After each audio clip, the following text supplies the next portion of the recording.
Tidak perlu menjadi orang pintar untuk kita mengetahui bahwa manusia lebih tinggi dan mulia daripada binatang. Oleh karena itu tidak masuk akal jika darah binatang yang dikurbankan bisa menghapus dosa manusia. Itulah yang dimaksudkan di dalam ayatnya yang keempat. Karena logika kita pasti kita akan mengatakan bahwa yang lebih rendah tidak dapat menggantikan yang lebih tinggi. Dan tidak adil jika binatang yang harus menanggung kesalahan manusia. Bapak Ibu yang diberkati dan dikasihi oleh Tuhan Yesus Kristus, walaupun demikian, itu adalah bagian cara Allah untuk menyatakan kehendaknya pada masa perjanjian lama. Karena untuk menghapus dosa manusia, mereka harus mempersembahkan kurban. Dan dengan persembahan kurban itu, maka setiap manusia yang datang, dia akan mendapat pengampunan. Tetapi di dalam perjanjian baru di dalam kitab Ibrani yang telah kita baca dan kita dengarkan saat ini, ingin mau mengatakan kepada kita bahwa korban dan persembahan tidak engkau kehendaki. Dan kepada korban bakaran dan korban pengampunan dosa engkau tidak berkenan. Itu di dalam ayatnya yang kelima dan ayatnya yang keenam. Bapak Ibu yang diberkati dan dikasihi Tuhan, kenapa kitab Ibrani ingin mengatakan hal yang demikian? Karena engkau telah menyediakan tubuh bagiku, dan hanya satu kali saja korban yang sempurna yang akan menyempurnakan setiap umat manusia. Korban apa Bapak Ibu? Yesus Kristus. Bapak Ibu yang diberkati dan dikasihi oleh Tuhan Yesus Kristus, mohon maaf jikalau saya ingin mau bertanya di dalam kehidupan kita, tetapi ini akan menjadi bagian refleksi di dalam kehidupan kita sehari-hari. Kira-kira selama 1 bulan 28 hari, pernahkah tidak kita ada di dalam namanya kehidupan bebas dosa, bebas kesalahan? Jangankan mau bilang 28 hari, dalam 1 hari 24 jam saja, di dalam 1 menit saja, tunggu berdoa, hari ini saya mau hidup baik benar. Tetapi detik ke depan, tunggu hidup ini so berubah. Kehidupan kita tiba-tiba berubah drastis dengan apa yang telah Allah ingin tunjukkan di dalam kehidupan kita. Dan itu ingin mau menunjukkan kepada kita apakah kita mampu bisa mengendalikan keadaan dengan tetap taat kepada Tuhan. Tapi mau bagaimana? Dia sudah membuat kehidupan saya tersakiti. Dia sudah membuat hidup saya porak-poranda. Apakah saya harus melakukan pengampunan? Apakah saya harus memaafkan mereka? Tunggu dulu. Itulah realita yang terjadi di dalam kehidupan kita. Namun di saat ini di dalam kebenaran firman Tuhan di penghujung bulan Februari ini, dan di saat kita memasuki minggu prapaskah sengsara Yesus Kristus, mau menunjukkan sesuatu di dalam kehidupan kita, bahwa kematian Yesus Kristus telah membuat pengampunan di dalam kehidupan kita. Namun juga yang terjadi di dalam kehidupan kita, ketika kita ingin mau mengalami pengampunan kepada orang lain yang menyakiti kita, apakah kita langsung mengampuni mereka? Atau pada saat itu masalah yang telah dihadapi langsung selesai? Bisa ya, bisa tidak.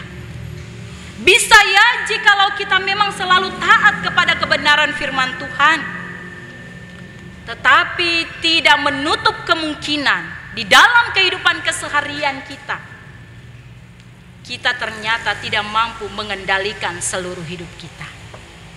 Bapak Ibu yang diberkati dan dikasihi oleh Tuhan Yesus Kristus, bagaimana kita mau mengatakan aku mengampuni dan memaafkan engkau, sedangkan diri kita tidak mampu berdamai dengan diri kita sendiri? Lalu apa yang harus menjadi contoh kehidupan kekristenan kita saat ini? Bapak Ibu yang diberkati dan dikasihi oleh Tuhan Yesus Kristus, hari ini menjadi pelajaran penting di dalam kehidupan kita, tetapi juga menjadi introspeksi diri kita. Apakah kita mampu melakukan setiap kebenaran firman Tuhan atau tidak? Namun Allah ingin menghendaki di dalam kehidupan kita bahwa ketika Yesus yang mampu mengampuni dosa Bapak Ibu Saudara dan saya dikatakan bahwa saya ini adalah anak-anak Tuhan, yakin bahwa kita adalah anak-anak Tuhan. Yakin Bapak Ibu? Kalau kita meyakini bahwa kita adalah anak Tuhan, berarti kita harus dapat mampu mencerminkan teladan Kristus. Ketika kita mampu mencerminkan teladan Kristus, dampak yang akan kita terima yaitu, Bapak Ibu, di dalam ayatnya yang ke-16 dan ayatnya yang ke-17 dikatakan bahwa ketika kita mau berdamai dan ketika kita menjadi anak-anak Allah, Dia akan menaruh hukumnya di dalam hati kita, dan Dia akan menuliskan di dalam setiap akal budi kita. Dan ketika setiap benih firman Tuhan yang kita terima dan kita lakukan, dampak yang akan kita terima adalah kita tidak akan mengingat setiap dosa dan kesalahan. Kita tidak akan pernah mengingat setiap apapun yang telah diperbuat oleh orang yang telah menyakiti hati kita, sekalipun itu sulit. Bapak Ibu, tong pernah memaafkan orang lain kah belum? Bisa saya memaafkan, dan kata itu pasti kita mampu ucapkan. Tetapi tidak menutup kemungkinan di dalam hati kita belum bisa mengatakan aku memaafkan engkau. Karena ketika kita mampu mengatakan hal yang demikian, saya yakin dan saya percaya apapun yang menjadi pergumulan Bapak Ibu, persoalan apapun yang Bapak Ibu hadapi, ketika kita berlutut dan menghadap kepada Sang Khalik, dan ketika Allah menciptakan sesuatu yang sungguh dahsyat di dalam hidup kita, pasti kita akan mengatakan, Tuhan itu luar biasa. Tuhan itu sungguh baik. Tetapi kadangkala juga proses untuk menjawab setiap pergumulan kita, Tuhan mau mengatakan, tunggu dulu.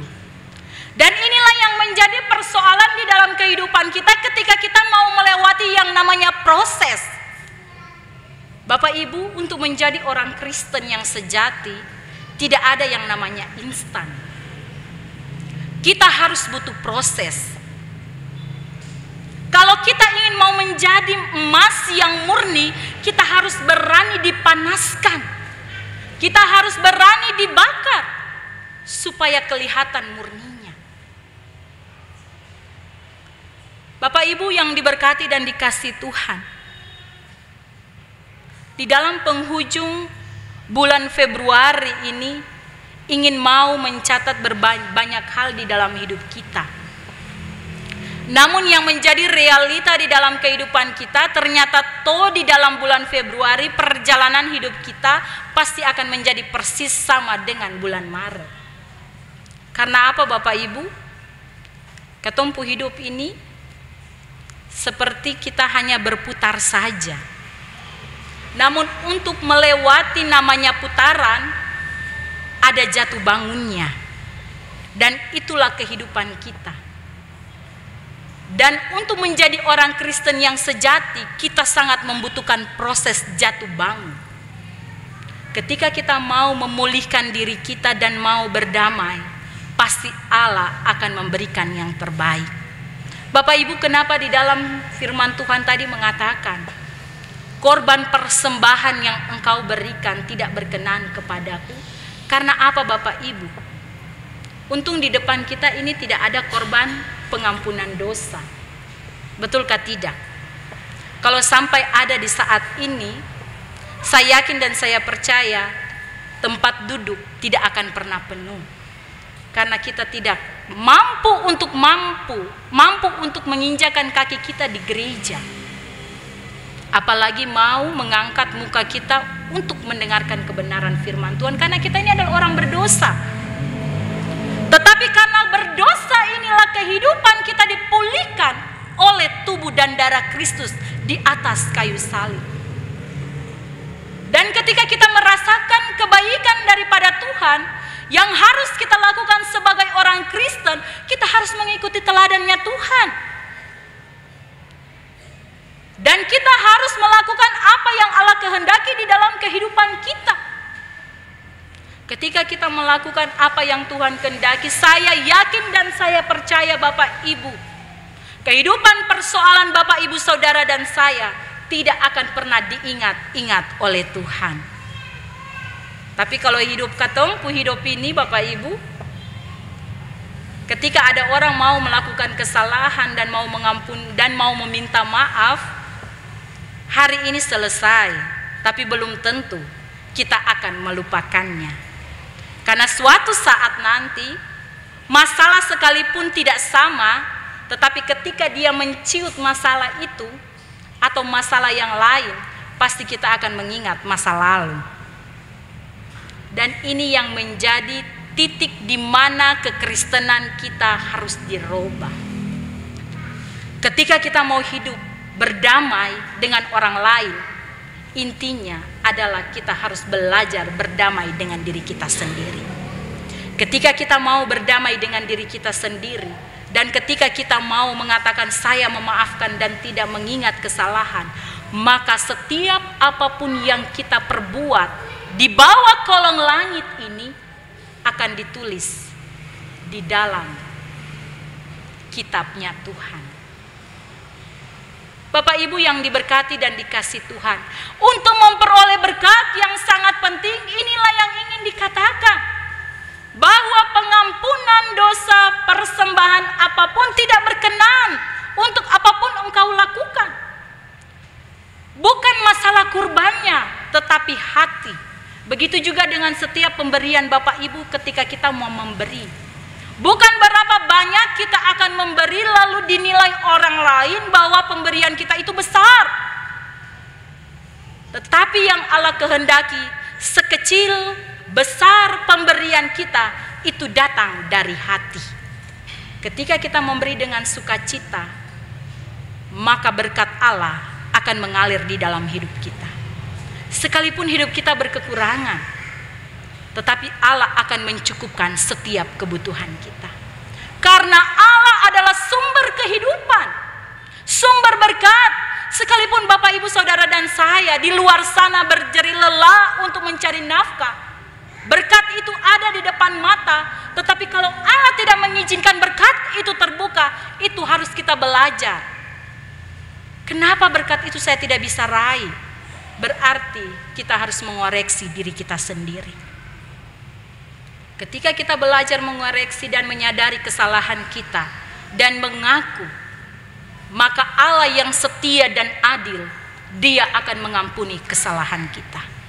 Bapak Ibu yang diberkati dan dikasih Tuhan, bulan Februari kita lalui banyak dinamika persoalan yang kita gumuli, baik di dalam kehidupan keluarga, rumah tangga, di dalam setiap pekerjaan, bahkan di dalam bergereja. Tetapi satu hal yang perlu kita yakini, bahwa apapun yang kita gumuli itu adalah bagian proses Allah untuk kehidupan kita semakin hari diberkati oleh Tuhan. Kita akan melihat setiap kemuliaan Allah yang Allah tunjukkan. Dan setiap berkat Tuhan akan diberikan dan Dia tidak akan pernah menunggu dan menunggu. Dan saya yakin dan saya percaya ketika komitmen yang kita bangun di akhir Februari ini dan melangkah di awal bulan Maret, berkat Allah akan semakin nyata di dalam kehidupan kita. Iman akan membuktikan kepercayaan kita bahwa keselamatan terjadi di dalam hidup kita. Dan berkat-berkat Tuhan akan ada dan melimpah di dalam setiap hidup kita. Biarlah setiap apapun yang kita gumuli di dalam mengawali awal bulan Maret ini, yakin dan percayalah sumber berkat ada di dalam hidup kita sekalian. Terpujilah Kristus kekal selama-lamanya. Amin.